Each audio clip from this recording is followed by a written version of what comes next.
আমার যুবক ভাইরা, আপনাদের জন্য আমরা আছি। 3000 টাকা করে অক্টোবর মাস থেকে পাবেন গ্র্যাজুয়েট যুবকরা। আর যারা গ্র্যাজুয়েট নন, যারা ন্যূনতম শিক্ষা বা একটা শিক্ষা নিয়েছেন, তার পূর্ণাঙ্গ গাইডলাইন আমরা বের করব, তারা 2000 টাকা করে পাবেন। এক্ষেত্রে বাজেট বইতে যেটা আছে সেটা হচ্ছে, মাসে যারা 1 লক্ষ টাকার বেশি রোজগার করেন, ইনকাম ট্যাক্স পেই, তারাই এই সুযোগ পাবেন না। এটা বছরে নয়, এটা ক্লিয়ার করতে চাই।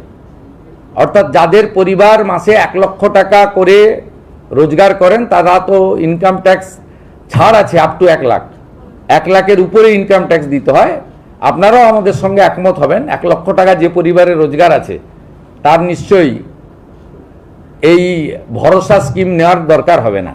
সেটাই বলা হয়েছে। এটা কিন্তু বাৎসরিক ইনকামের ক্ষেত্রে প্রযোজ্য হচ্ছে না। তাহলে যুবশক্তি নিয়ে যারা এখনো ভ্রান্ত ধারণার মধ্যে রয়েছেন, তারা ধারণাটা এবার একটু বদলে ফেলুন। আজকের বাজেটে অন্তত সেটা ক্লিয়ার হয়েছে একদম। ওটা যুবশক্তি হবে না, ওটা হবে ভরসা কার্ড।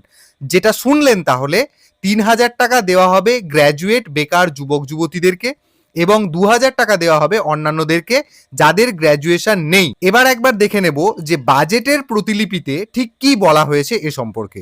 দেখুন, 23 নম্বর পৃষ্ঠাতে স্পষ্ট বলা হচ্ছে, 21 থেকে 45 বছর বয়সী যোগ্য শিক্ষিত বেকার যুবদের মাসিক ভাতা দেওয়ার উদ্দেশ্যে অক্টোবর 2026 থেকে ভরসা কর্মসূচি চালু করা হবে।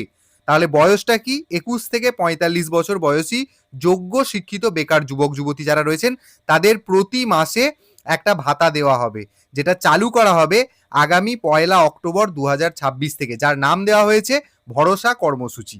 এই স্কিমে গ্র্যাজুয়েট বেকারদের জন্য মাসে 3000 টাকা এবং অন্যদের মাসে 2000 টাকা ভাতা দেওয়া হবে।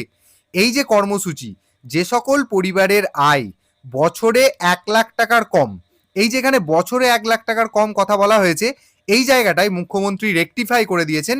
এটা বছরে 1 লাখ টাকা নয়, এটা হবে মাসে 1 লাখ টাকার কম আয়। এবং যারা অন্য কোনো সামাজিক সুরক্ষা প্রকল্পের সুবিধা পাচ্ছে না, এই জায়গাটা কিন্তু ভালো করে বুঝতে হবে। তো সেই সব পরিবারের প্রার্থীদের জন্যই কিন্তু এই জিনিসটা প্রযোজ্য হবে। তাহলে সারমর্ম যেটা দাঁড়ালো সেটা হচ্ছে যে, এক পরিবারে যদি কেউ অন্য সামাজিক প্রকল্পের সুবিধা পায়, সেই বাড়িতে থাকা বেকার যুবক যুবতী যারা রয়েছে, ছেলে মেয়ে, তারা এক কথায় বলতে গেলে যুবশক্তি পাবে না, মানে ওই ভরসা কার্ডের আওতায় তারা আসবে না।